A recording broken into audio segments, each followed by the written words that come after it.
Ei Allah ole pyhä. Tässä on todisteita siitä, että olento, jota kutsutaan Allahiksi ja jonka sanotaan olevan kaikkivaltias, ei todellakaan ole kaikkein pyhin. Tämä todiste on selvästi esitetty Koranissa, jossa mainitaan, että Jibril on pyhä henki. Korani myöntää salaa, että Allah ei ole luoja Jumala. Tarkastellaanpa tätä askel askeleelta. Pyhä henki on pyhä henki, joka kuuluu kaikkein pyhimmälle, eli luojalle. Näin ollen pyhä henki on osa luojaa. Jibril on kuitenkin enkeli, joka on ilmeisesti luomus. Jos Koranissa sanotaan, että Jibril on pyhä henki, se tarkoittaa, että Jibril on luoja Jumala. Kuinka luomus voi olla luoja Jumala? Jos näin on, Jibril on pyhämpi kuin muslimien palvoma Allah.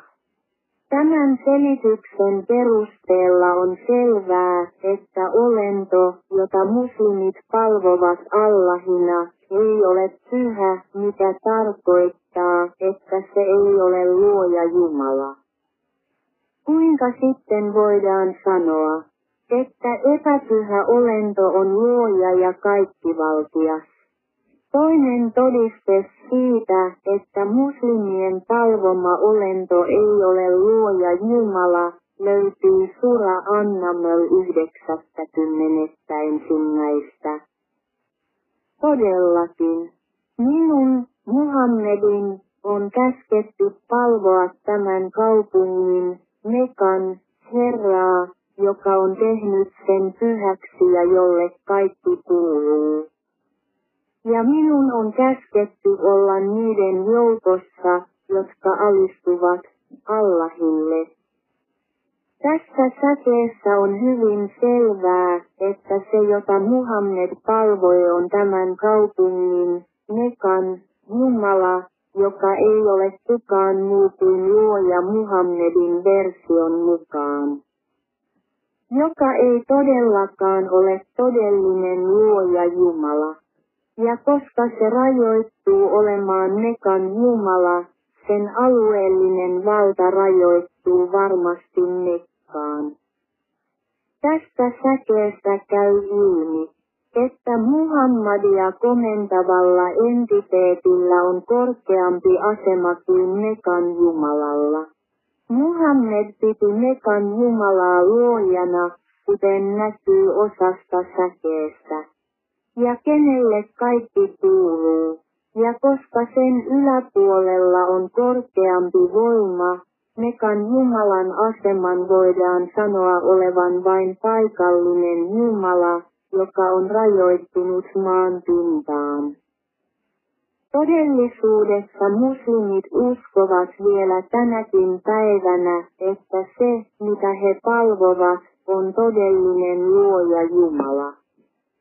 Jos muslimit edelleen uskovat palvovansa tosi Jumalaa, luojaa, niin epäsuorasti he tunnustavat kolminaisuuden käsitteen, koska kaikkivaltias luoja voi ilmaista itsensä itsekseen, pyhänä henkenä ja jopa pyhästä hengestä syntyneen ihmisen muotona.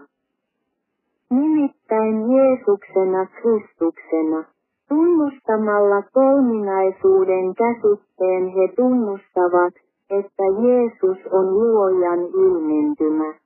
Tämä on erittäin tärkeää, että muslimit muistavat aina, että Mekan, Allahin, Jumala, jota Muhammed palvoo, on se, jota muslimit palvovat.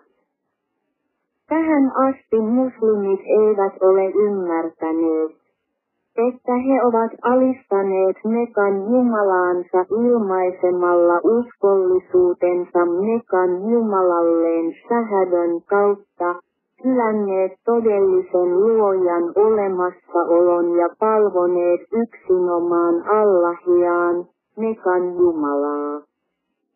Jopa paasto Ramadanissa tapahtuu puhtaasti rakkaudesta Allahia kohtaan. Joten miksi muslimit edelleen alistavat Allahin? Vaikka muslimeille on annettu profeetta Muhammed, kirja, Korani, ja he ovat julistaneet uskollisuutensa Mekan Jumalalle uskoakseen Allahinsa todellisen luojan sijaan.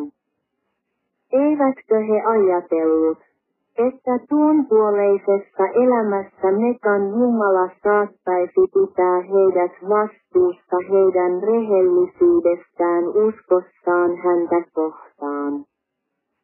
Ehkä Mekan Jumala saattaa tulla yöllä heidän nukkuessaan kyseenalaistamaan heidän uskollisuutensa, sillä jotkut muslimit saattavat salaa uskoa todelliseen luojaan sydämessään. Eikö heidän pitäisi olla kuin heidän profeettansa, joka julisti avoimesti, että häntä käskettiin palvomaan vain Mekan Jumalaa, Muhammedin version mukaista luojaa, joka asuu Mekassa. Erityisesti Kaabassa, usko on ihmisoikeus, jota kukaan ei voi kiistää, vaikka olento, johon uskotaan, asuisi vain maan pinnalla. Jos muslimien Jumala asuu Kaabassa, niin onko siellä myös paratiisia? Täynnä 72 neitsyttä. Vain muslimit tietävät. Voiko Mekan Jumala, joka asuu maan pinnalla, suojella ja pelastaa seuraajiensa sieluja tuonpuoleisessa elämässä? Sikäli kuin tiedämme, ainoa, joka voi pelastaa ihmissielut tuonpuoleisessa elämässä, on todellinen luoja Jumala, koska olemme kaikki hänen luomuksiaan ja palaamme varmasti hänen luokseen. Yksi tärkeä asia muslimien muistaa on, että se jota Muhammed palvoi, Mekan, Allahin, Jumala, on epäilemättä yksi ja muslimit ovat ilmaisseet uskollisuutensa Mekan Jumalalleen, Allahin, hylkäämällä todellisen luojan ja uskomalla yksinomaan Allahiin, Muhammedin version mukaan luojaan, joka asuu Kaabassa. Siksi toivotaan, etteivät muslimit enää alista Allahiaan.